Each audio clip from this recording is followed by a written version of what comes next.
মাননীয় মুখ্যমন্ত্রী মমতা বন্দ্যোপাধ্যায় বাংলাদেশ নিয়ে যা মন্তব্য করেছেন, যা পর্যবেক্ষণ দিয়েছেন, বিজেপি তা বিকৃত করে সম্পূর্ণভাবে ভিত্তিহীন কিছু অভিযোগ করছে এবং সেই মিথ্যাচারটা এবার রবিশঙ্কর প্রসাদের মুখ থেকেও আমরা দেখতে পেলাম। দেখুন, মমতা বন্দ্যোপাধ্যায় প্রথমেই বলেছিলেন এটা বাংলাদেশের বিষয়, আন্তর্জাতিক বিষয়, তিনি কিছু বলবেন না, এটা ভারত সরকার। এরপর মানবিকতার খাতিরে তিনি বলেন এত বড় একটা ঘটনা ঘটছে, যদি কেউ বিপদে পড়ে রাষ্ট্রসংঘের নীতি রয়েছে, সেখানে বাংলা আশ্রয় দেওয়ার মানসিকতা দেখাবে। এখানে আপনাদের ধরতে হবে, যেটা বিজেপি বলছে আশ্রয় দেওয়া মানে এটা কি, আমাদের এটা মাথায় রাখতে হবে, সীমান্তটা কিন্তু বিএসএফ দেখে। অর্থাৎ রাজ্য সরকার, মমতা বন্দ্যোপাধ্যায় সরকার ইচ্ছা করলে দরজা খুলে দিয়ে যাকে ইচ্ছে তাকে নিয়ে নিতে পারেন না।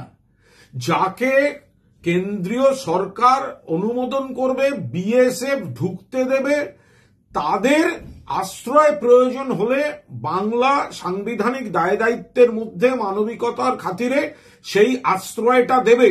বুঝতে হবে, বাংলা আশ্রয় দেবে মানে বাংলা সীমান্তের দরজা খুলে দেওয়ার রাইট বাংলার নেই। মমতা বন্দ্যোপাধ্যায় সে কথা বলেননি, মিথ্যাচার করছেন, মানুষকে ভুল বোঝাচ্ছেন এই রবিশঙ্কর প্রসাদ আর বিজেপির লোকেরা।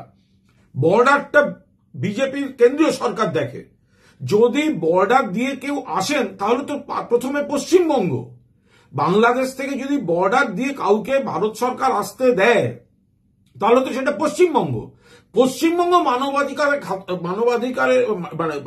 মানবিকতার খাতিরে এই আশ্রয়টা দিতে প্রস্তুত, কারণ মানুষ বিপদে পড়ছেন।